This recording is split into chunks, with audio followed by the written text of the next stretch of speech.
Baba naamai ndafunga timbofamba kunobatsirwa. Chokwadi vakoma, ndinemi ipapo. Mumba mani?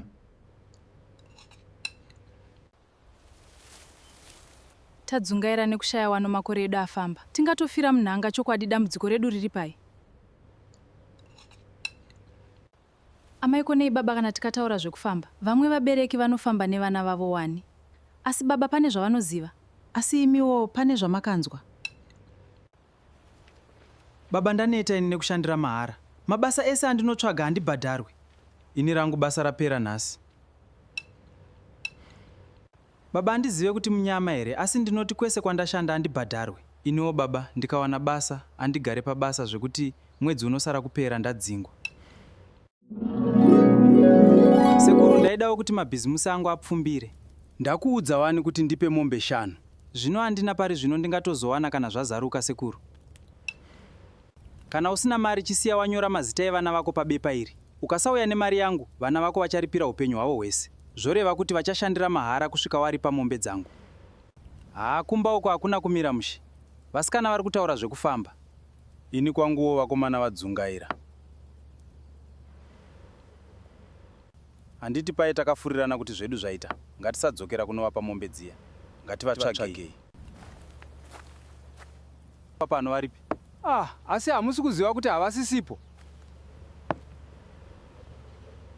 Zvinotodini naye zvinotaurika here? Sasi wani mabhizimusi acho takachengeta vana vakararama upenyu hwakanaka.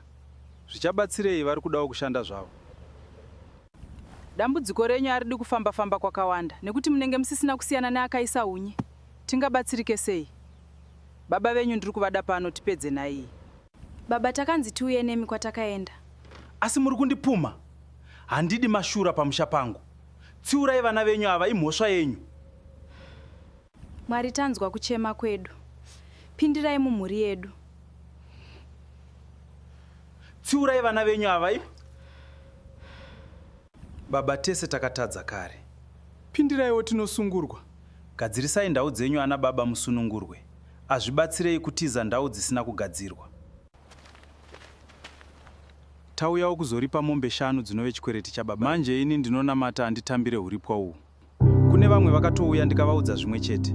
Tazvipira kubvuma mabasa edu tirurame. Taedza zvese zvaramba. Shani, pane matare maviri ana baba. Poshi munotora upfumi hwenyu hwese mopa kune vanotambura. Piri moparadzwa nemabasa enyu. Hiro jira kufuka kana kuwarira.